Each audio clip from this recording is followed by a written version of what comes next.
যে আমি একটা ন্যূনতম ওই জীবনটা লিড করতে পারলাম, যে আমি একটা ইনসাফের হাসি নিয়ে আমি আমার আল্লাহর কাছে পৌঁছতে চাই। গুলিবিদ্ধ শরীফ ওসমান হাদির বর্তমান শারীরিক অবস্থা জানিয়েছেন ঢাকা মেডিকেল কলেজ হাসপাতালের জরুরি বিভাগের আবাসিক সার্জন ডক্টর মুস্তাক আহমেদ।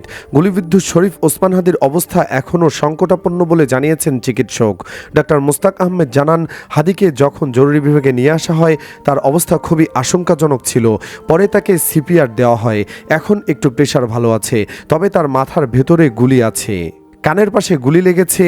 আজ শুক্রবার দুপুরে জুমার নামাজের পর রাজধানীর বিজয়নগরে গুলিবিদ্ধ হন জাতীয় সংসদ নির্বাচনে ঢাকা ৮ আসনের স্বতন্ত্র প্রার্থী ও ইনকিলাব মঞ্চের মুখপাত্র শরীফ ওসমান হাদি।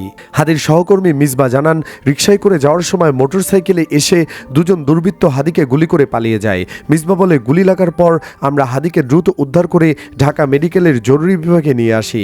চিকিৎসক জানিয়েছেন তার অবস্থা আশঙ্কাজনক। তিনি গুলিবিদ্ধ হওয়ার খবরই মুহূর্তেই ছড়িয়ে পড়ে।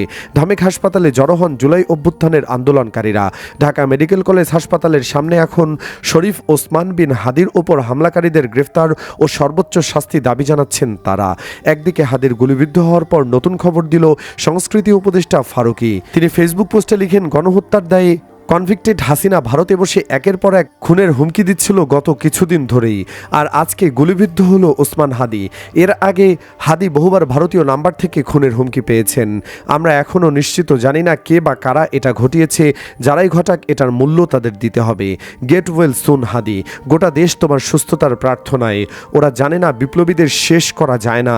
এইভাবে হাদির সম্পর্কে লিখেন ফারুকী। হাদি গুলিবিদ্ধ হওয়ার পর হাসপাতালে ছুটে আসেন হাসনাত আবদুল্লাহ। এমার্জেন্সি বিভাগে দাঁড়িয়ে কান্না করতে দেখা যায় তাকে। দর্শক, হাদিকে গুলি করেছে কে তা এখনও নিশ্চিত বলা যাচ্ছে না। অনেকের ধারণা এটি আওয়ামী লীগের কাজ। আপনিও কি তাই মনে করেন? কমেন্ট বক্সে জানিয়ে দিন আপনার মতামত। ধন্যবাদ।